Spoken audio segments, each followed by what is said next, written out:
نجات پانا چاہتے ہو تو اللہ کی بتائی ہوئی باتوں پر عمل کرنا سیکھو۔ اگر چاہتے ہو کہ ہماری آنکھوں سے کبھی برائی نہ ہو تو نظریں جھکا کر چلو۔ اگر چاہتے ہو کہ میرا پیر جہاں بھی اٹھے تو وہ نیک جگہ پر اٹھے تو سنبھل کر قدم بڑھاؤ۔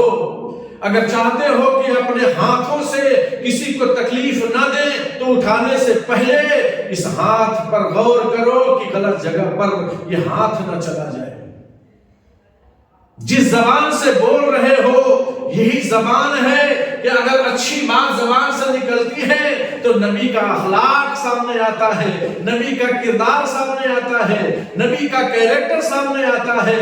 اور اگر اسی زبان سے غلط بات نکل جاتی ہے، آج صبح سے شام تک انسان اپنی زبان سے گندی گندی گالیاں دے رہا ہے، گندی گندی باتیں بول رہا ہے، گندی گندی آوازیں اٹھا رہا ہے۔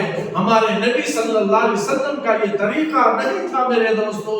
یہ زبان ہے جس سے انسان اپنے کیریکٹر کو اچھا بنا سکتا ہے، اور یہی زبان ہے جس سے انسان اپنے وقار کو مجروح کر سکتا ہے۔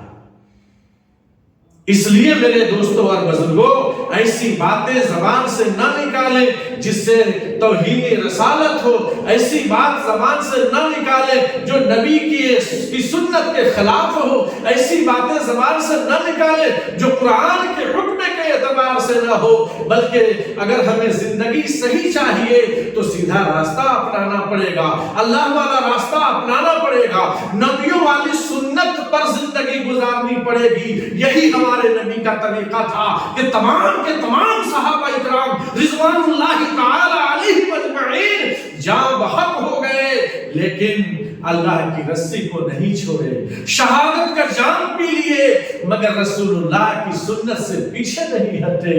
اے میرے دوستو، اگر وہی کیریکٹر، وہی سماج، وہی سوسائٹی، وہی تبرک اور وہی سنت اگر ہم اپنے دل میں اتار لیتے ہیں تو ہمارا طریقہ بھی نبی پاک صلی اللہ علیہ وسلم کے طریقے سے ملتا ہوا نظر آئے گا۔ آج صبح سے لے کر شام تک انسان اسی زبان سے بار بار کسی کو گالی دے رہا ہے۔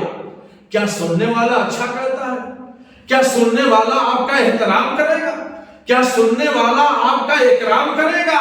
نہیں میرے دوستو، لیکن اگر اسی زبان سے آپ اللہ کے نبی صلی اللہ علیہ وسلم کی سنت کے اعتبار سے اگر آپ آواز بلند کریں گے، وہ آدمی آپ کو سراہے گا، وہ آدمی کہے گا ان کا اخلاق بہت عمدہ ہے، ان کا کیریکٹر بہت اچھا ہے۔ اس لیے میرے دوستو، نبی والا طریقہ اپنائیے، اللہ کے احکام پر چلیے اور زبان کو درست رکھیے۔ یہ زبان صحیح رہے گی تو کام صحیح ہوگا، زبان سے غلط آواز نکلے گی تو ہماری زبان کی غلطی کی وجہ سے معاشرے میں ہمیں کوئی نہیں سراہے گا، نبی پاک صلی اللہ علیہ وسلم کی بھی حدیث کے خلاف زندگی گزرے گی اور اللہ بھی ناراض ہوگا۔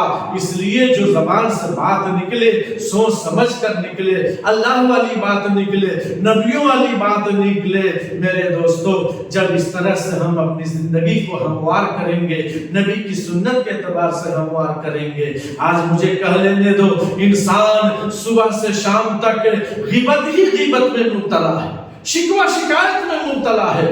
وہ شکوہ شکایت، غیبت، چغلخوری کو تو وہ اب گناہ سمجھتا ہی نہیں ہے کہ مجھ سے گناہ ہو رہا ہے۔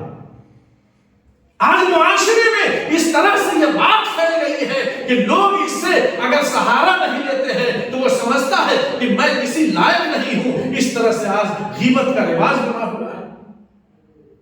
اللہ کے نبی صلی اللہ علیہ وسلم نے ارشاد فرمایا، الغیبت اشد من الزنا، کہ غیبت زنا سے بھی زیادہ سخت ہے۔